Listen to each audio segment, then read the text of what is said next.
In today's world, faced with existential problems like climate change, like biodiversity loss, it is really important to adopt an approach that ensures holism and multidisciplinarity. Over the past 4 decades, we've witnessed a lot of environmental challenges, starting with acid rain, air pollution, species extinctions, biodiversity loss, climate change, and most recently COVID-19.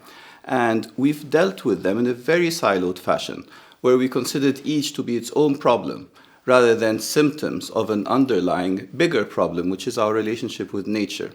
In addition, we've had phases of awareness, where in the beginning, for climate change and biodiversity, for example, we considered them to be environmental problems and dealt with them that way. After that, a second phase saw them appearing as developmental problems with links to the MDGs and the SDGs.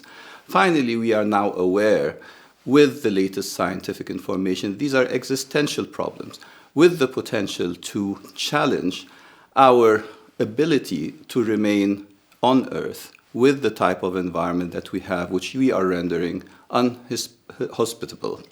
And as such, we need to transform our worldview, and we need to transform our thinking on how we approach such a problem. It's no longer a matter of plugging holes. It's a matter of dealing with a paradigm shift. And this paradigm shift of worldview has to really be based on 3 different elements. Number 1 is a very clear understanding and extension of indigenous values in how we approach the surrounding environment.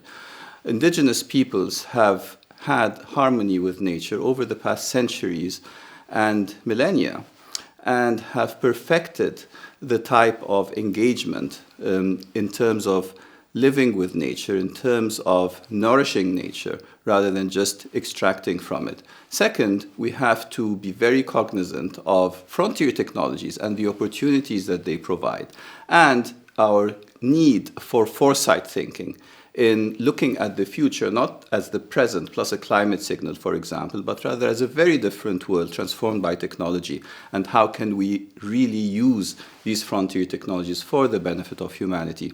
And third, to dispense with yesterday's methods of dealing with these existential problems.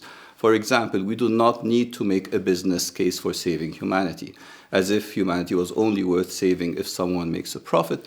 Number 2, such concepts as the time value of money, discount rates in cost-benefit analysis, for example, they make it seem like future losses are far less impactful than current gains, and so essentially going against intergenerational equity. So with this change in mindset, with this change in worldview, we would be looking at a future where we have restored our relationship with nature to one that is regenerative rather than extractive, and we would achieve, finally, a situation of permanent resilience for humanity.